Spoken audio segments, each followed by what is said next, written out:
I know that you guys have come to see me as the sacred saint of serenity, the big baller of brain blasters, but at a certain point, there are these subjects that really get under my skin and make me say, no, no, no, I'm not happy about this, no, no. And one of those that consistently does it is a cartoon that is directed at children. And the Jehovah's Witnesses at the 2023 annual meeting just released a new Caleb and Sophia video. If you don't know, this is a whole long series of this crazy propaganda that has awful ramifications for the children that are going to grow up with this material. So I want to talk about it, so strap yourselves in because it's going to be a wild ride.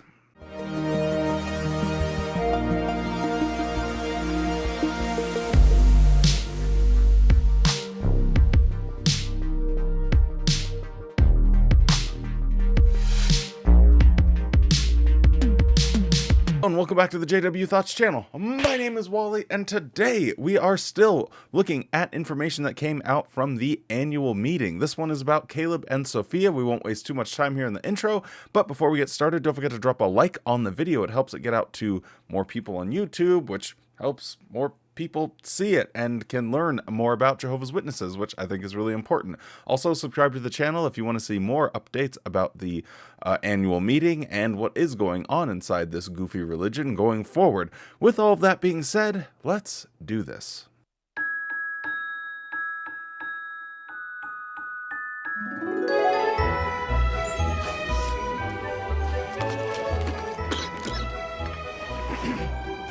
Good morning, students. This is your principal, Rodriguez, and I'm very happy to announce that soon we're going to have our annual holiday party. Isn't that exciting? So get ready for games, treats, and more. It's gonna be great. Yay! Oh yeah! Oh yeah! Yeah! Oh yeah! Okay, everybody, settle down. We'll see you all tomorrow.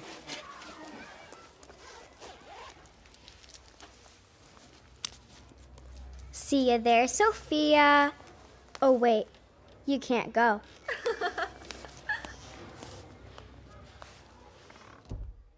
Well, that's all for today. Oh, okay. That's right, thank you.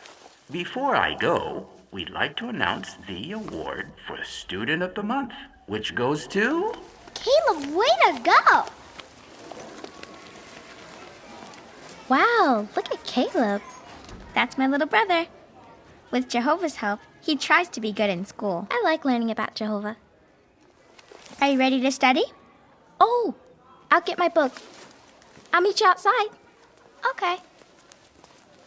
These Caleb and Sophia cartoons really highlight the very subtle manipulative ways that Jehovah's Witnesses use in order to indoctrinate their children. If you'll notice here, her little brother gets Student of the Month. Boom, hey, I'm super proud of him. And what does she immediately attribute it to? Not his hard work, not anything that he did, but it's because of Jehovah. Everything that they do must relate back to their faith, the organization Watchtower, Jehovah's Witnesses, Jehovah. It's at the core of everything. And the problem there is you don't learn how to have a good self-esteem.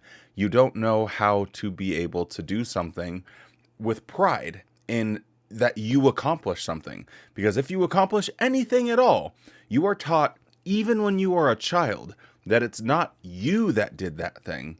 It's because of Jehovah. And Jehovah only blesses you if you are a good Jehovah's Witness. So you don't actually build those life skills over time where you get the confidence to operate in the real world. Instead, you're just this little shell of a person that doesn't know anything but to rely on an organization to tell you what to do.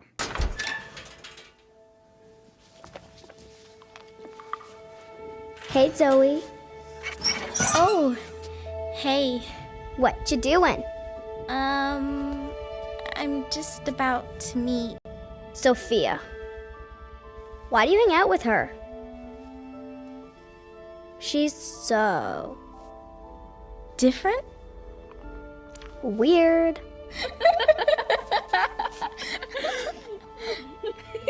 She never does anything fun.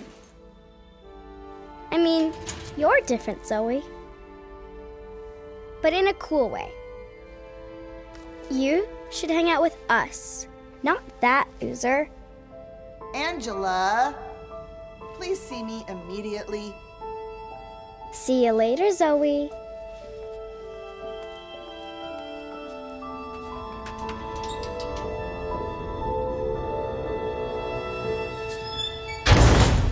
So the idea that Watchtower is trying to promote to children is that worldly kids won't accept you if you're different. But it's quite the opposite.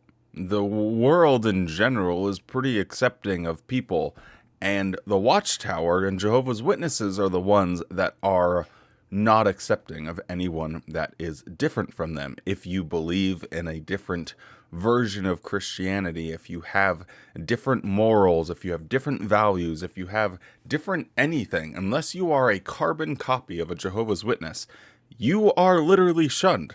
So as this girl grows up, if she becomes a Jehovah's Witness, it's not only going to be in school, but it's going to be within her workplace and within her friend group as well, where she has to reject and shun the outside world, Satan's system. She has to reject anyone that's not a Jehovah's Witness.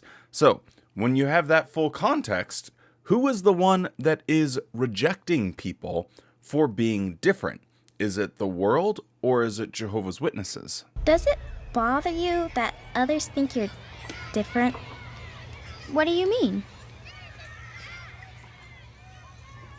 Some of the other kids say things like, it's weird you can't celebrate holidays, and that you can't have fun. What? Who says we can't have fun?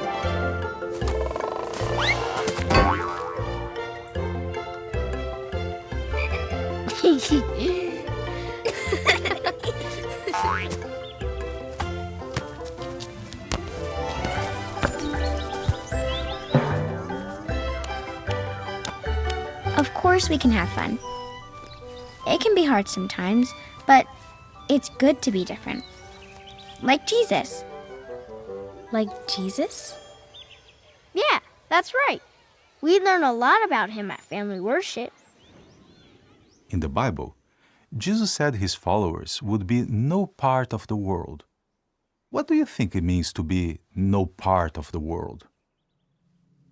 Jesus' message to humanity was more about not falling into these rituals and these rules that are oppressive, that are hurting people, that are making their lives more difficult, and trying to transition into something that's more built on human kindness and love and humility and generosity, which is the exact opposite of everything that Watchtower embodies.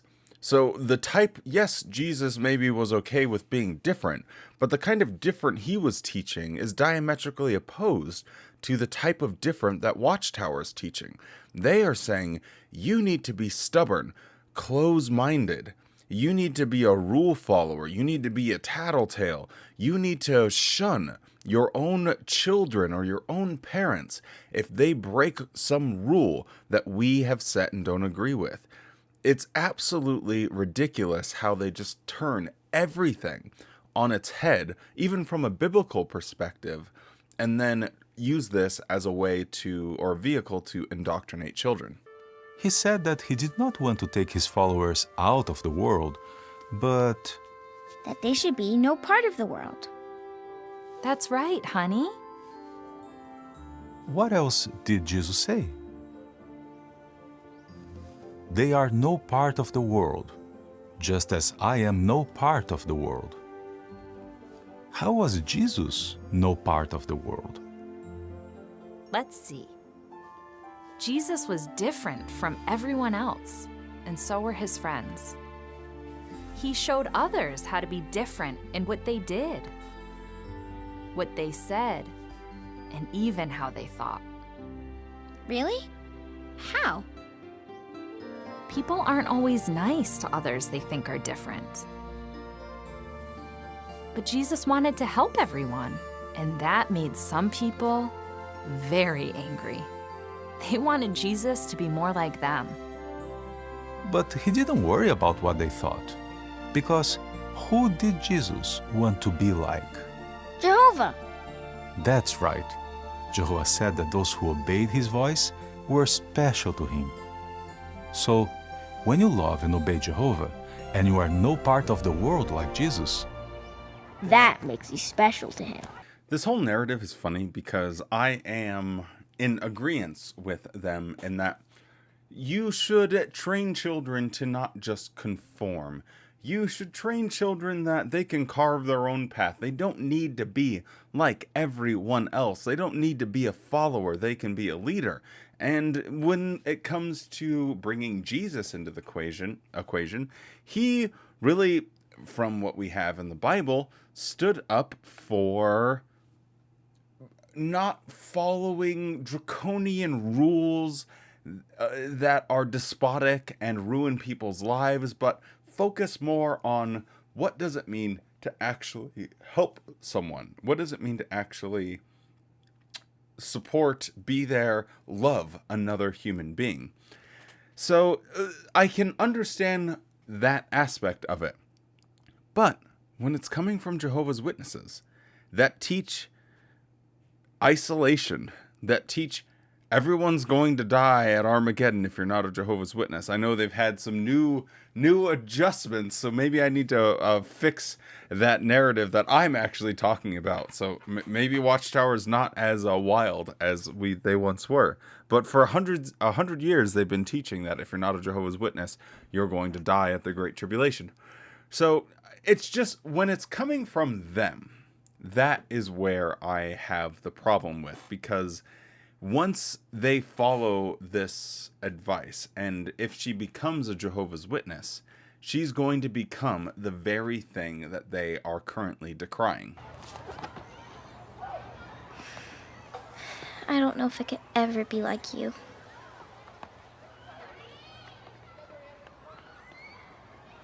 What do you mean? Okay, settle down. I don't know. I gotta go.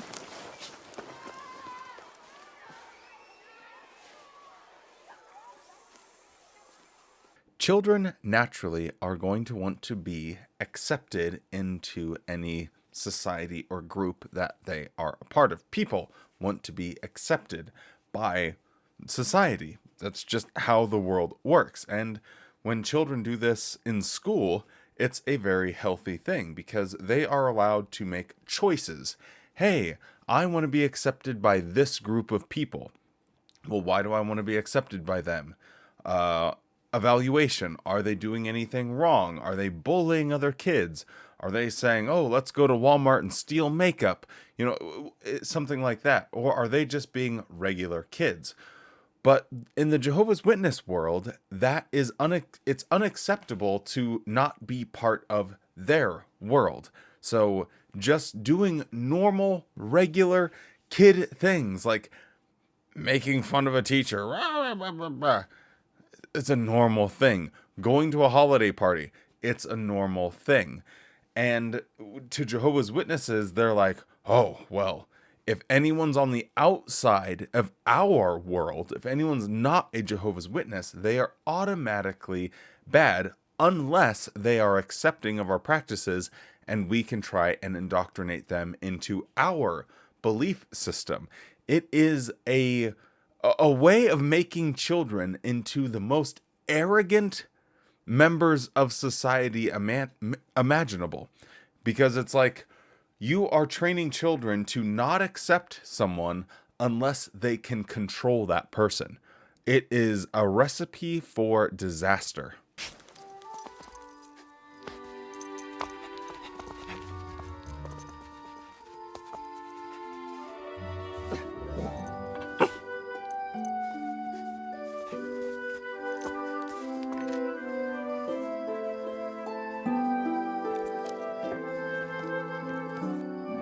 When you love and obey Jehovah, that makes you special to him.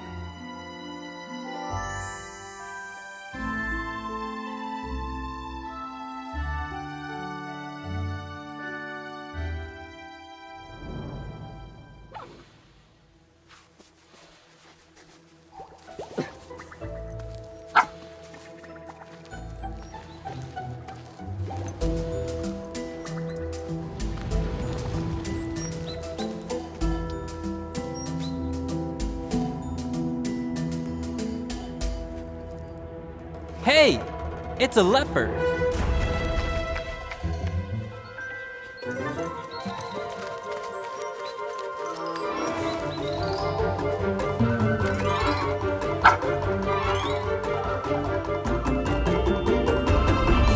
Get away! We don't want you here.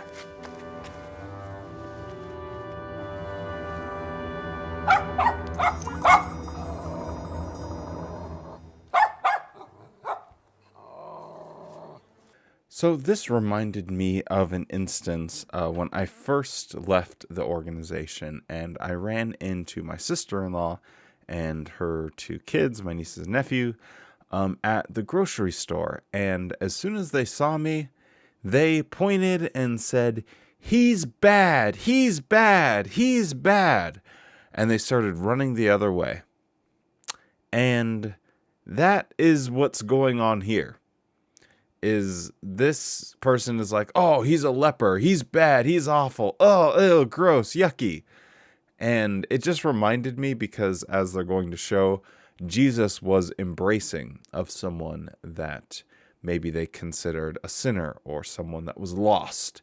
And at that point, I, had left the organization for just weeks, and none of my family members had ever sat down with Bibles in hand and had a conversation with me.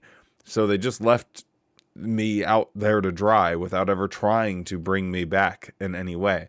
So they are the ones that treat people like the bad people in this illustration, where they just like, "You're bad, get out of here. We don't want you here, scram, clown."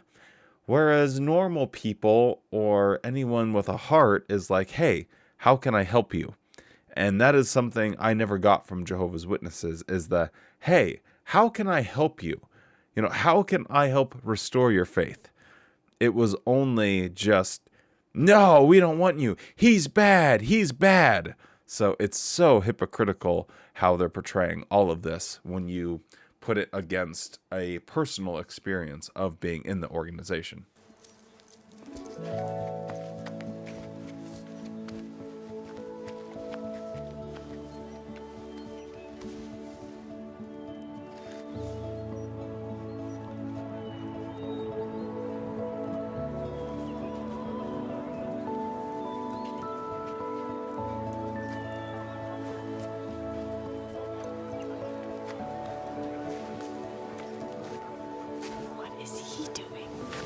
Shouldn't be here. Lord, if you just want to, you can make me clean.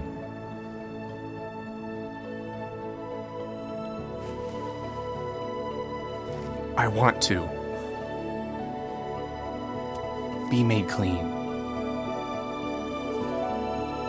It's a miracle.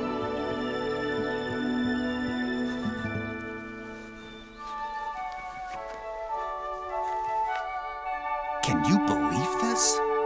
Jesus isn't one of us.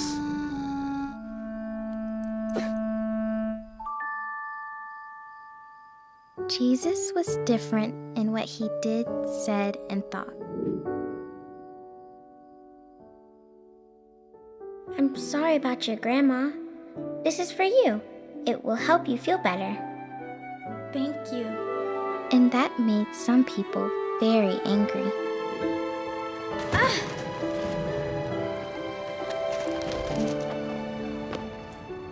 Oops, I didn't see you there. Are you okay? Let me help. Sometimes they pick on me too. People aren't always nice to others that they think are different. You should hang out with us, not that loser. But Jesus wanted to be like his father, Jehovah. And that's what made him special. Hey, darling, how was your study with Sophia? Mom! There's something I want to show you. Oh, okay.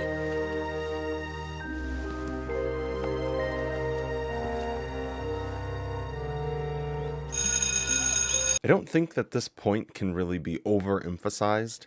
The idea of, hey, you need to be willing to be different, stand out from the norm, And then the solution to that, to be more like Jesus, is to conform and to become a carbon copy clone of every other Jehovah's Witness out there. The solution that they're offering just makes absolutely no sense, and it just sickens me, because the big problem with this is it takes away from growth and developing a healthy personality. As children are growing up, guess what? I'm going to hit you with the cold water here. People are different. They develop differently. They have different personalities. They like different things. Yet when you're a Jehovah's Witness, there's not a lot of variance. There's not a lot of options that you can do. It's not like you can pick any career that you want. It's not like you can marry or date anyone that you want. It's not like you can travel the world to any place you want. No, you have to be at your Saturday service group at 9 o'clock. You have to be here and there, and on top of school and all of that other stuff, there's not enough time in the day to have a healthy childhood as a Jehovah's Witness, in my personal opinion. And so I just hate to see this. Like, you need to be stand up for yourself and be willing to be different, just like Jesus. And then she turns around, and if she goes through with this and becomes a witness, she's going to turn into a zombie. All right, everyone, enjoy the holiday party.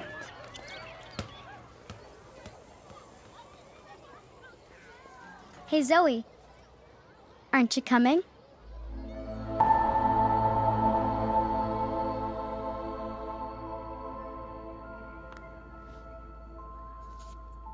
Let me show you how it's done. Hi, guys. You didn't go to the party? No, I want to do the right thing. Okay, let's have some fun. Oh, not again.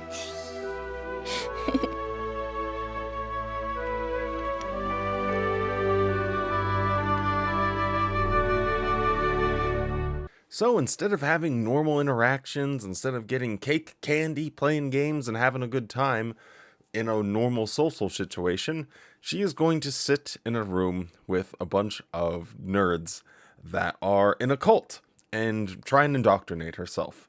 It is absolutely wild that they're portraying it in this way. It's almost like the Bunker 2.0. Instead of the bunker where everyone's hunkering down because of the Great Tribulation, saying, oh, things are crazy out there. Now they're doing it inside of schools. Hey, don't isolate yourself from the scary world. Do the right thing and come and play Legos with us. Absolutely insane. So these things are always upsetting and absurd to watch, but I think it is good because it does give us a good insight into what the current atmosphere is in Jehovah's Witness land and what they're telling their children. And it's just it's so crazy also to think about how you have been affected by this organization as well. If you're someone that was in it and have left, seeing like a replay of your childhood is also kind of healing in a way, because it helps you like identify some of the things that went wrong and therefore take proper action to sort of correct the course. Anyway, with all of that being said, that's about all I got for today. Stay safe, be kind, don't forget to smile, and have a good ass day.